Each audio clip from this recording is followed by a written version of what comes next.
கடன் சுமையெல்லாம் குறைப்போம். தமிழ்நாட்டு கடன் சுமை பழனிசாமி 5 லட்சம் கோடி கிட்ட கடன் சுமை வச்சிட்டாரு, அதெல்லாம் குறைப்போம்னு சொல்லி ஆட்சிக்கு வந்த ஸ்டாலினோட இந்த 3 ஆண்டு ஆட்சியில கிட்டத்தட்ட 3.5 லட்சம் கோடி கடன் சுமை தமிழ்நாட்டு மேல இருக்கு.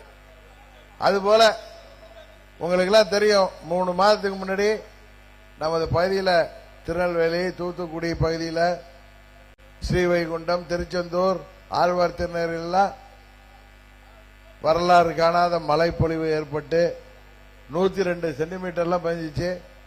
மக்கள்லாம் எவ்வளவு பாதிக்கப்பட்டிருந்தீங்க.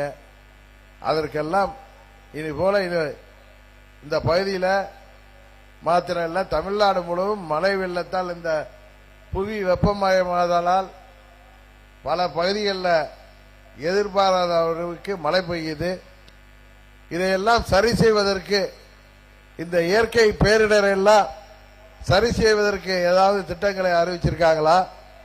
அதுபோல விவசாயிகளுக்கு ஏற்படுகின்ற இயற்கை பேரிடரின் போது பயிர் காப்பீடை பெறுவது விவசாயிகளுக்கு பெரிய சவாலா உள்ளது. மகாராஷ்டிராவில் பாத்தீங்கன்னா விவசாயிகளுக்கு அந்த இன்சூரன்ஸை மகாராஷ்டிரா கவர்மெண்டே செய்யுது. அதை போன்ற திட்டங்கள்லாம் அங்க இல்லை.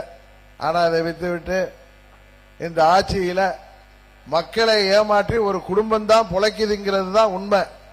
இன்றைக்கு திமுக கூட்டணியை நம்பிக்கொண்டு தமிழ்நாட்டு மக்களை ஏமாற்றி வாக்குகளை விலைக்கு வாங்கி விடலாம் என்று அவர்கள் இன்றைக்கு நினைத்துக் கொண்டிருக்கிறார்கள்.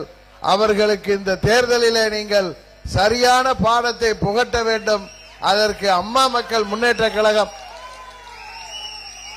பட்டி தொட்டிகளில் எல்லாம் திமுகவின் முறைகேடுகளை, ஊழல்களை, அதிகார அத்துமீறல்களை, ஏன் உங்களுக்கு எல்லாம் தெரியும், இங்கெல்லாம் நம்ம சாத்தாங்குளத்தில் 2 பேரை காவல்துறையினால தாக்கப்பட்டு, இருக்க பெரியவர் இருக்க சொல்லுப்பா, காவல்துறையால் தாக்கப்பட்டு, மணிமலர் உங்க மாவட்டத்துக்காரர் தான் வந்து அவர்களை உயிரிழந்து நீதிமன்ற அறிக்கையிலேயே என்ன சொல்லியிருக்காங்க, அந்த அதிகாரிகள் எல்லாம் இன்றைக்கு பாதுகாப்பா இருக்காங்க.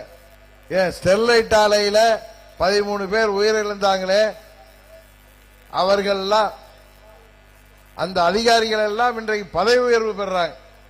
இதுதான் திமுக ஆட்சியில் நடைபெறுகிறது. ஆனால் திரு ஸ்டாலின் அவர்கள் எதிர்கட்சி தலைவராக இருந்தப்ப என்ன சொல்லி ஆட்சிக்கு வந்தாரு?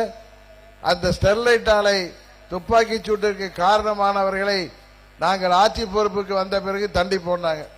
அதுபோல ஊழல் செய்த அமைச்சர்களை எல்லாம் அவர்களை தண்டித்து சிறையில் தள்ளுவோன்னு சொன்னார். இன்னைக்கு எப்படி பழனிசாமி ஆட்சியில 60-40 சொல்லுவாங்களே, 60-40 திமுகவோட கூட்டணி இருந்துச்சோ, அதுபோல இன்றைக்கு ஸ்டாலின் அவர்களும் பழனிசாமியோடு கூட்டணி வைத்திருப்பதாக மக்கள் பேசிக் கொள்கிறார்கள். அதனாலதான் அமைச்சர்கள், முன்னாள் அமைச்சர்கள்லாம் இன்னைக்கு தைரியமா ஸ்டாலினுக்கு எதிராக போர்க்கொடி தூக்க முடிகிறது. இதெல்லாம் ஒரு அண்டர்ஸ்டாண்டிங்ல அவங்க செஞ்சிட்டு இருக்காங்கிறது எல்லாருக்குமே தெரியுது. இதற்கெல்லாம் ஒரு முடிவுக்கு கொண்டு வரணும்னா இந்த பாராளுமன்ற தேர்தலில் திமுக கூட்டணியை தோல்வியடைய செய்ய வேண்டியது தமிழ்நாட்டு மக்களின் பொறுப்பாக இருக்கிறது. ஏன்னா இன்றைக்கு போதை கலாச்சாரம் தமிழ்நாட்டில் ஆறு போல பெருக்கெடுத்து ஓடுது. சட்டம் ஒழுங்கு சந்தி சிரிக்குது. இன்னும் சொல்ல போனா இந்த மனக்கொள்ளை எல்லாம் தடுக்கின்ற அதிகாரிகள் எல்லாம் தாக்கப்படுகிறார்கள், கொல்லப்படுகிறார்கள். இது தினந்தோறும் நீங்க டிவியில பாப்பீங்க.